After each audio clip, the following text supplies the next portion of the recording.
So let's start with a big question. What does the word I really mean? When you think of your self, what are you actually thinking about? For most of us, especially in the Western world, the answer feels, well, pretty obvious. But what if I told you that our entire concept of a self might just be a huge cultural mistranslation? Let's get into it. Our story really kicks off right here, with these two words carved into an ancient Greek temple that would literally change the world. Know thyself. For 2.5 millennia, this has been the prime directive for Western philosophy, for psychology, for our whole search for meaning. But what did it mean to know thyself back then? At first, it was probably a warning, like, know your place, mortal. But then the philosopher Plato came along and gave it a radical new spin. For him, it meant know your soul, your psyche. He was the one who really pushed this idea that your true self isn't your body at all. It's this immortal thinking thing that's just temporarily living inside your body. And that one idea, it created the whole mind-body split that we've been wrestling with ever since. And that brings us right to the heart of the matter. What if this idea of a separate, floaty self isn't some universal truth? What if it's just one culture's interpretation? And what if there's another ancient language out there with a completely different, way more physical answer to the question of who you are? Okay, this is where it gets really, really cool. To find this alternative view, we've got to jump from ancient Greece to ancient Israel and look at Hebrew, because its definition of the self is just a world apart from the Greek one. It's not rooted in some abstract idea. It's rooted in the most concrete, tangible part of you. So you've got two models here. On one side, there's the Greek psyche, that immaterial soul, the ghost in the machine. And on the other, you have the modern Hebrew word for myself, which is atzmi. Now, on the surface, it's just a normal word you'd use every day, but its linguistic DNA, man, it tells a totally different story about where your identity actually lives. All right, get ready for this, because it's a bit of a linguistic bombshell. We're about to uncover the physical, even skeletal core of the Hebrew self. And honestly, it might just change the way you think about who you are.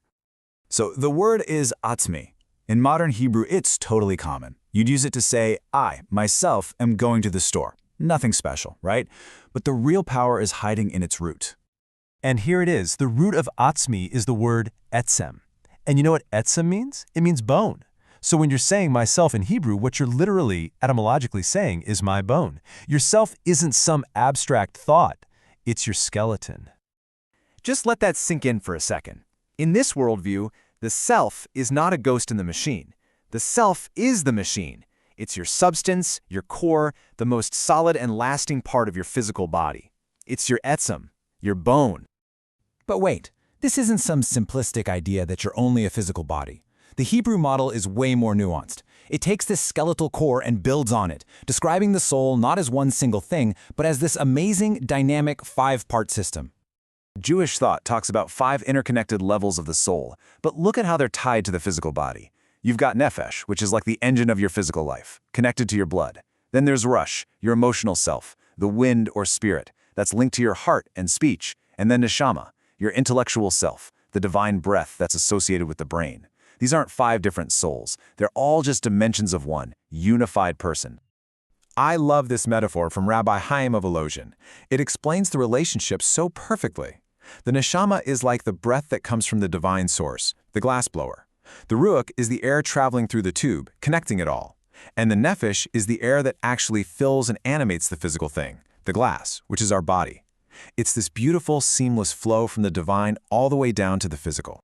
So when you boil it all down, what's the big philosophical takeaway from these two different worldviews? Well, it really comes down to a fundamental clash over how we see our bodies and our souls. The Greek view, which pretty much became the Western view, sees us as embodied souls. The soul is the real you, and the body is just this temporary, kind of corruptible container. But the Hebrew view, it sees us as an animated body. You are one unified thing. Your body isn't a prison for your soul. It's an essential, vital expression of who you are. And this isn't just abstract philosophy. It has huge, real-world consequences. The Greek focus on a separate, thinking soul leads to a culture that really prioritizes knowing, having the right beliefs, the right ideas. But the Hebrew focus on a unified, animated body, that leads to a culture that prioritizes doing, right action, moral conduct, how you actually live your life in the physical world. But we're not done yet. There is one more layer to the Hebrew self that pushes it even further away from our modern individualistic ideas, because the self isn't just physical, it's fundamentally relational. There's this famous principle from the Talmud called aravut, which means mutual responsibility. Now get this, the root word, arev, literally means to be a guarantor on a loan. So your very identity is defined by being a co-signer, a guarantor for the well-being of every single person in your community.